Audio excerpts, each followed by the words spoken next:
Time waits for no man, so seize every moment of your life and treasure it. Ever since I could remember, my parents have not gotten along too well. My mother was busy all day, and my father was mentally ill, so I could barely have good times with them.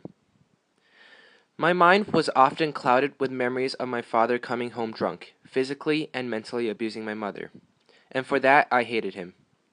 My mother couldn't handle him, but she did what was right by holding our family together, knowing that it would only hurt us if she ever divorced my father and leaving him homeless. 2 years ago, my mother's company was scammed 6 million RMB. My father was involved, yet he blamed my mother. This caused internal conflicts for the company and my family.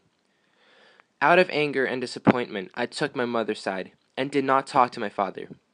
During this time, I would see him in his room by himself, staring at a computer screen and drinking alcohol. Should I confront him? Tell him that he's got it all wrong?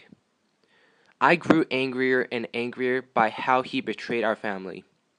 Maybe it was just best to exclude him from my life. I came home one day to hear my father fell sick and was at the hospital. Even then, I didn't want to go talk to him. When I got to the hospital, I was strangely glad to see him.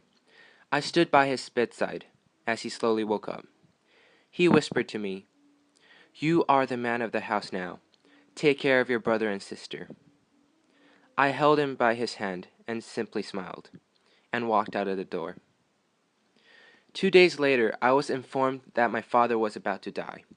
I realized where my arrogance brought me, and I was overwhelmed with guilt and regret. It was raining hard that night, but I still needed to go see him. My father was unconscious, but deep inside, I knew he still could hear me. I sat down beside him and calmly told him that he had nothing to worry about, and that I will do my best taking care of my family. I lightly held him by his hand in my own, and quietly said to him, "I am sorry for being mad at you, Dad. I am sorry I ignored you, and I do forgive you for what you have done." Later that night, I received a phone call from my mom, saying that my father had a heart failure, and the doctors couldn't save him. I was devastated, but at the same time relieved he left his world knowing that he gained forgiveness from his family.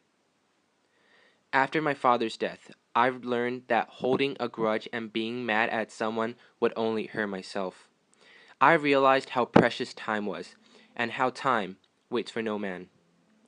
I learned that we all have an equal share of time. No one tells us how to use it, and it is only ours to control. So we have to use it wisely and treasure every second of it. This I believe.